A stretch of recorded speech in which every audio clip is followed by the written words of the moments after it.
what their opponents are going to be bringing. And this is, I think, for Gabriel, he has to predict quite perfectly what his opponent is going to be leading, because Miguel's got such a hyper-offensive team. Well, in fact, both of our players have very hyper-offensive teams. So this might be a very fast match. You know, whoever gets the reads correct might end up just getting so much momentum that it's very difficult for their opponent then to fight back and try and claw back a win. So they both do have Scarf Chi Yu, most likely going to be modest-natured rather than max speed, but we're going to have to see, especially on Miguel's side, since you've got access to the Icy Wind and potential setup of the Sun as well to be able to promote the photosynthesis speed boost. But at least right now, what we have sort of a big question around is, what leads are we going to actually see? Are we going to try to expect Gabriel to bring the Rillaboom to try to guarantee that he always has that pivot action going? Or is it a bit too risky? You want to be able to bring that in the back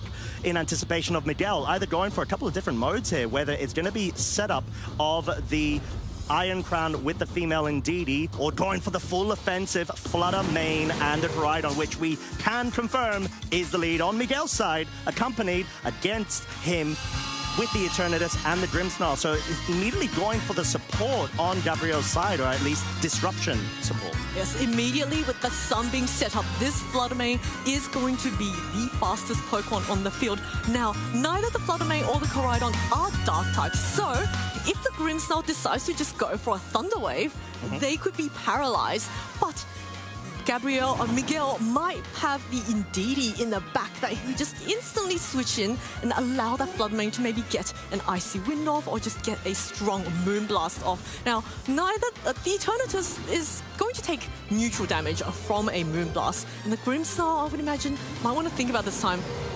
Might not want to risk that Thunder Wave in case of the Indeedee, so might be a good time to maybe set up the light screen, or there's no Reflect on this Grimmsnarl set, so... Yeah, in favor of Fake now. Yeah, and I think something that we also need to factor in is the speed interactions naturally without any disruptive moves here. Koraidons tend to, ever since Wolf Clip 1 in UIC, run max speed, and Eternatus, if it's running max speed, technically, if it's not max speed Koraidon, it can outspeed, but Icy Wind is always there for the support, and Koraidon is going to opt to go for the Protect. Does not want to fall short or susceptible to any sort of Thunder Waves disruption here, whilst going for the very safe Moonblast critical hit into the Grimmsnarl, even though it terrored out of its fairy weakness, and the Eternatus not quite able to pick up the KO on the Fluttermane, but most importantly breaks the Focus Sash and is able to put it within range for another KO. Yeah, Fluttermane hasn't got very much time left on the field. This Eternatus didn't really got quite a good turn out of it.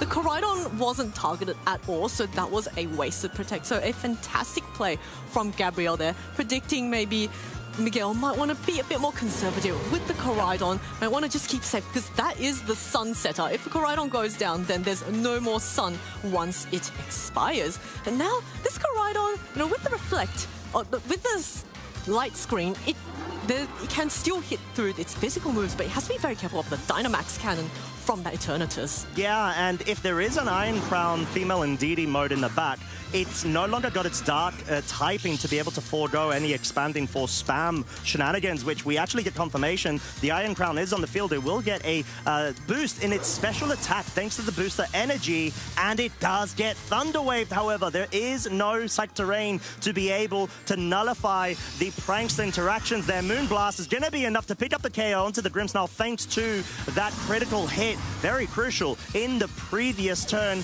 but this does allow Gabriel a free switching after the Eternatus does go for the Dynamax Cannon into the Steel typing. Not going to be able to do much, but still respectable amounts. We can see how great that switch-in was for the Iron Crown to take that Dynamax Cannon, but Gabriel, having lost the Grimmsnarl, I would say actually quite helpful for him, because got the Grimmsnarl off the field. It's done its job. It's set up Thunder Wave against this Iron Crown, which means it's now the slowest Pokemon on the field. Yeah. And with that light screen, you're not too worried about this Iron Crown. Eternatus, of course, if it does take an Expanding Force, assuming there's that Indeedee in the back, is not going to enjoy it, but you can easily now just pick off that Iron Crown before it even gets to move with that Choice Scarf Chi Yu as well. Now the Fluttermane is still on the field, and it can still go for that Icy Wind to make sure that the Chi Yu's Choice Scarf is now, it loses basically that speed. So it's, that Flutter Mane, I think, is going to be quite important. Oh.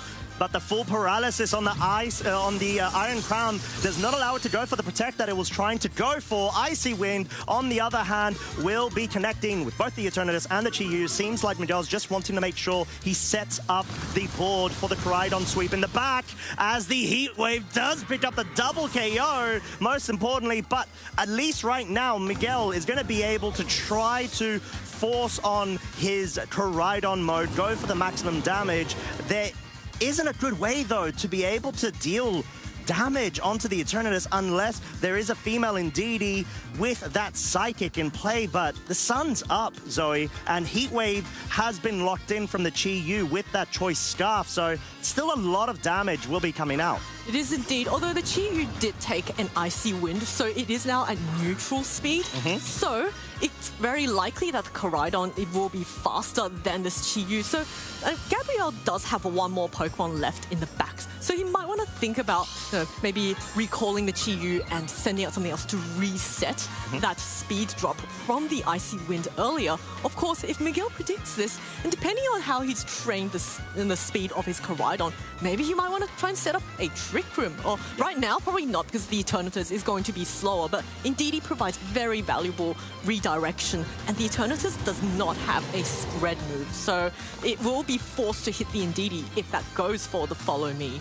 Yeah, and the fact that, like you said, it just feels like Miguel's set up this board right now to at least be able to shift things around, bring the momentum in his favor against Gabriel. Gabriel may feel forced to actually go for a switch out here to be able to forego the Icy Wind drop. But once again, sort of like we said, the Koraidon most likely is going to be trained to be max speed, but the Chi-Yu is actually going to be brought out. So wanting to make sure the Choice Scarf still has really good use in the later turn. Does bring the Ditto in with its imposter ability. Will be able to now copy the female Indeedee and forego any sort of major damage from a Psychic at least, and potentially even survive, I would say, a regular move. But it looks like we've got the Terrify on the Koraidon, and most likely going full offense here with Flare Blitz. I'm pretty confident it'll pick up the KO on the female Indeedee if it goes for it. Oh, well, but it doesn't.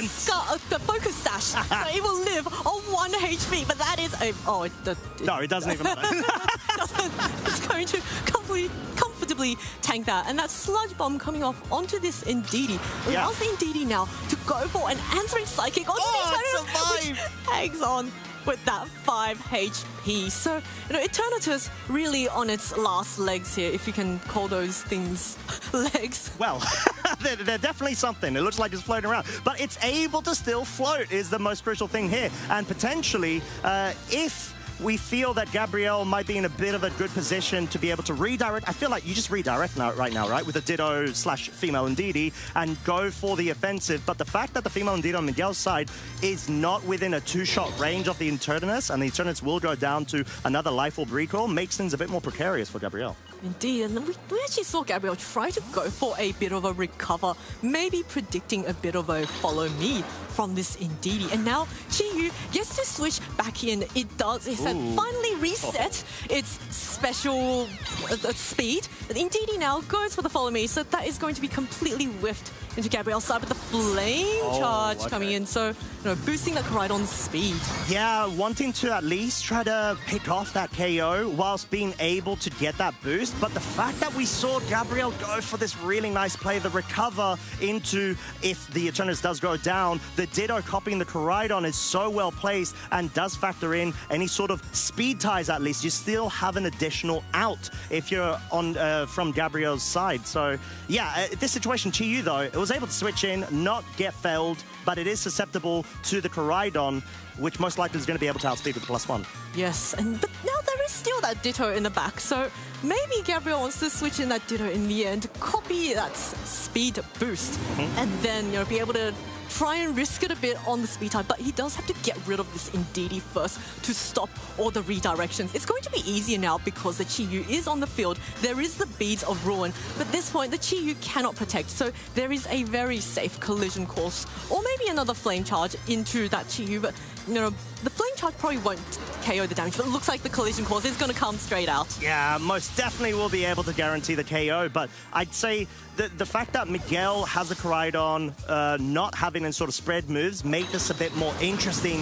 If I'd say there was another recover, but there isn't. Dynamax Cannon just going for the Koraidon, not enough to pick up the KO because it has foregone its Dragon typing and weakness subsequently. Psychic is enough to pick up the KO, but Gabriel is going to be able to bring in the Ditto to be able to copy the Koraidon, but the fact that you've already broken your Focus Sash and you've got redirection still available on Miguel's side just means surely this feels like it's Miguel's game one. Yeah, Miguel's essentially got this game locked up now. All he has to do is click follow me and any attack onto this 22 HP Ditto. This Ditto really, even if it wins the speed tie, it has to hit the Indeedee first. The Sun does get set up, but at this point, the Koraidon on the opposite side, just anything can knock out that remaining 22 HP. Yeah, I think Gabriel's only out here was for the Indeedee not to go for follow me, but even then, it still would have been able to pick off the Ditto with the Psychic, and yeah, Indeedee's going down. Miguel's Koraidon will be able to get rid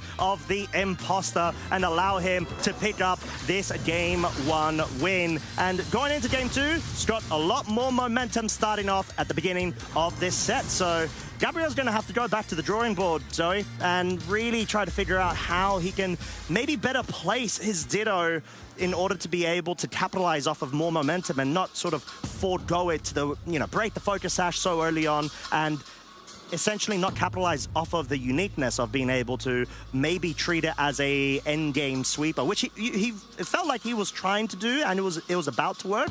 But the fact that Miguel's pressure was so full on ever since the Iron Crown switched in, you'd feel, okay, well, there was a Icy Wind, if I'm not mistaken. Yes. Oh, a Thunder Wave, sorry, onto the Iron Crown. It fully paralyzed the Iron Crown, but Miguel was still able to actually tread through that by allowing the Iron Crown and the Flutter Mane to go down after getting that Icy Wind speed drop on both of Gabriel's Pokemon. I think the Flutter Mane was, the MVP of that game, just getting those really crucial Icy Wind speed drops, and that meant that Chi-Yu on Gabriel's side was no longer able to outspeed. And, the Iron Crown did absolutely nothing in that game, except it did take a Dynamax Cannon and a Paralysis, so, it kind of maybe was a bit of a decoy or Pokemon to, to maybe bluff, draw all the damage in. But besides that, it was mostly the Koraidon that finished up with a lot of damage. The Flutter Mane, of course, did manage to get a critical hit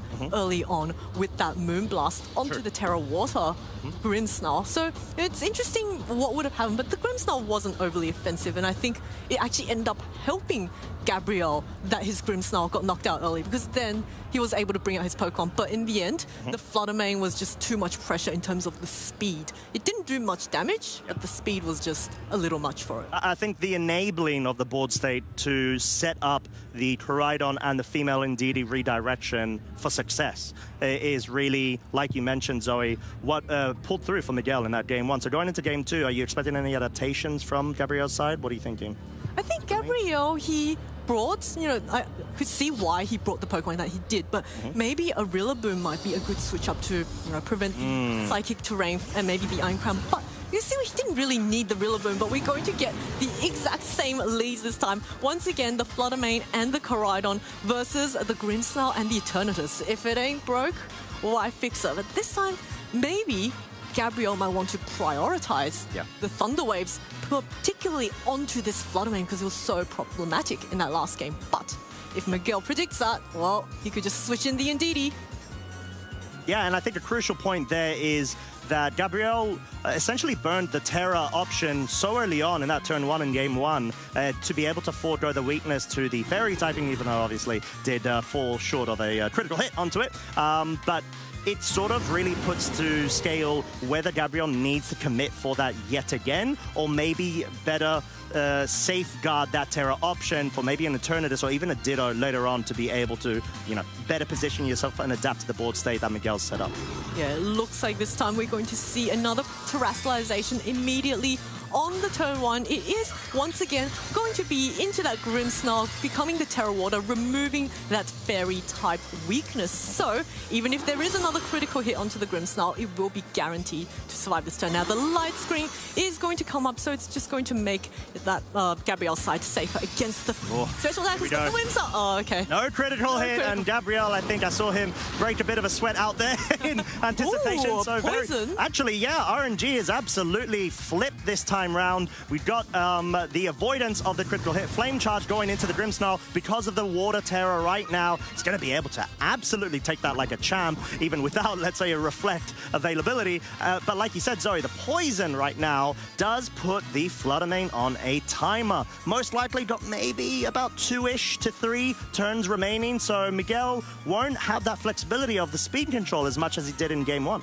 No, interesting to that because the Fluttermane is now on a timer.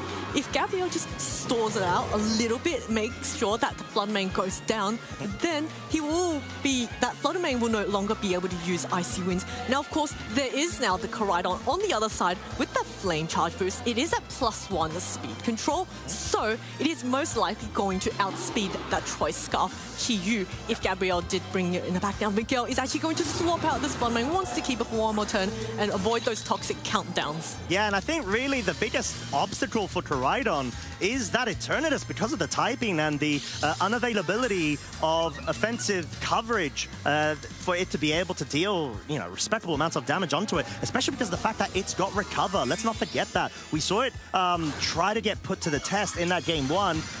Maybe Gabriel's just trying to make sure he finds a position where the Eternatus isn't susceptible to any sort of psychic moves from the female Ndidi. But we have got the Terra Fire from the Koraidon, an easy defensive protect from Gabriel's side. Just wants to make sure he's better placed going into the subsequent turn, as the Thunder Wave will be blocked by the Psychic Terrain, as well as the Collision Course being able to just barely pick up the KO there. Let's not forget, this is a very powerful Pokemon, even without a Life Orb. Yes, Koraidon gets that attack boost in the sunlight, and very fantastic play there, predicting that Thunder Wave from that Grimmsnarl, and going for that Terrestrialization on the Koraidon just in case that Eternatus went for a Dynamax scanner. But now this Ditto has come in, has copied that +1 speed, and this time, because it didn't just switch in, it's got its Focus Sash intact, and this indeed on the other side is probably not going to look very, very happy against Koraidon, a Ditto-Don. Would you call it a... It's Koraito? Koraito? Yeah, I like Koraito, actually. Yeah, I completely agree. The fact that Gabriel all of a sudden has 2 main offensive pieces on the field to be able to thread in so much damage, and most likely the KO onto the female Ndidi is really good. However, I think there is the Fairy Terror option on, I would say, Miguel's side that normally he'd be able to perhaps utilize, but because the Fire Terror Koraidon's already in effect, their Pokemon's most likely going to be susceptible to a KO, or at least that slot will be. So Miguel really needs to be able to pick his pieces. Does he switch out the Ndidi? But no, it remains in, and he's trying to capitalize off of the Koraidon going for pure damage. This Koraidon now going for the Collision Course onto this Ndidi. It's going to do a lot, but not quite enough to knock it out. But first we're going to see Miguel's Koraidon go for the Collision Course right back onto that Ditto, which hangs on with pretty respectable amount of health. But now the Dynamax Cannon is going to come out. It should knock out this Ndidi at this range. And yes, even with the special defense boost, Ndidi is going to be felled with that Life Orb boost from that Eternatus. So now there's no more redirection. Miguel has lost that Ndidi, which means there's no more Psychic Trains to be set up once it expires. But that Fluttermane coming back in with the speed boost. So it's very free to start going for those Icy Winds. I am very curious about the speed training between the Fluttermane and the Koraidon. They have the exact same speed stat normally, but depending on training, it could be different.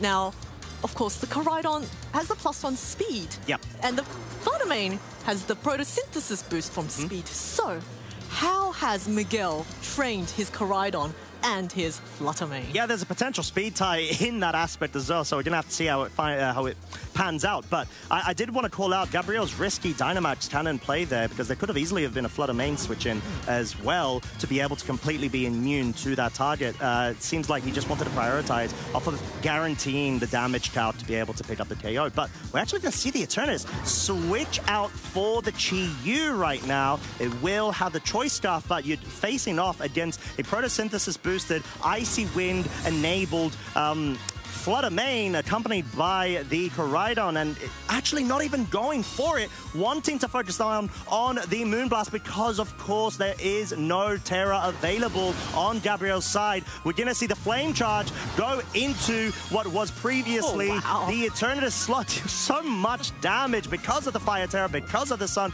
because of the Orichalcum Pulse. And yeah, in this situation, we actually have Koraidon most likely being the fastest thing now on the field. Yeah, it's quite interesting to see Gabriel switching the Chi-Yu. I think that's an indication that he's actually, the Chi-Yu switching in is actually to store the Flutter Mane and make sure that it goes down to the poison damage from the earlier Sludge Bomb. Now, Flutter Mane has a HP range. It might actually hang on with 1 HP at the end of this turn if it does not get targeted. But now, you know, Chi-Yu up against a +2 speed Koraidon, it cannot protect, so it's very susceptible to getting collision coursed. And if he switches in the Eternatus, well, that's not going to enjoy taking the damage either. I was going to say, I think you're going to have to try to allow the Ditto to go down at this point, because you want to try to make sure that you guarantee that win condition, ensure that the Flutter Mane is down, so at least you're able to stall with recover interactions, as well as collision course is going into the now Eternatus, dealing very negligible amounts of damage.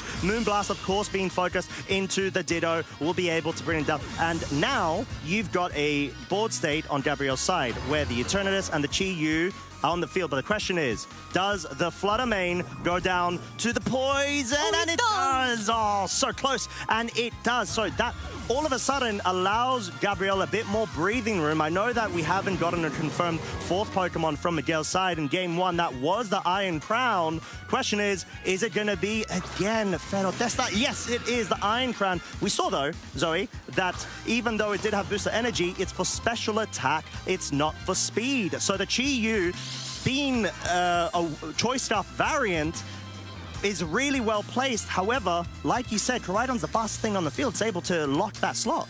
It is, and Chi-Yu now, because the Grimmsnarl went for that Terrestrialization earlier, it cannot go for the Terrestrialization to try and dodge those super effective fighting type moves from the Koraidon, and Koraidon's quite free to now just click that collision course into the Chi-Yu. Now, Eternatus, because of its dragon and poison typing, actually resists everything this Koraidon can throw at it. So it has to really watch out for that Iron Crown. But it's, as you mentioned earlier, who is faster between this Eternatus and the Iron Crown? But then, actually, the Eternatus has no fire type, so the Iron Crown can just clean up collision course and expanding force. 100%, and I think what Gabriel's trying to identify is maybe a win condition where you expire the remaining turns of Psych Terrain, as we do see collision course going into the Chi-Yu, as similar to Game 1, able to absolutely wreck it and send it back into the Pokeball, as we are going to get the expanded force coming out into the protected Eternatus. Oh, Chi-Yu later for Alex. Chi-Yu did absolutely nothing that game except tank some hits. But, well, now the Psychic Terrain has gone down, but, you know, expanding force, single target, and is reduced damage. But against special attack boosted, though. Eternatus, it's really not going to do anything. And Eternatus might be able to stall out with a bit of recover. That's a very... The collision course not doing much, and I think you're at a deficit. You know, diminishing returns at this point. Although Recover did get a lot of HP back there. Expanding force. Oh, of course it's enough to pick up the KO. And there we have it. We have the first winner of our first stream match. That being Miguel Pedroaza. Oh, fantastic play there. That Koraidon, the Brute Bonnet, the Chi-Yu, the Flutter Mane. As you called out earlier, you wanted. That was your prediction, the Sun being a very strong core. Yeah, I mean, it truly is. And Miguel really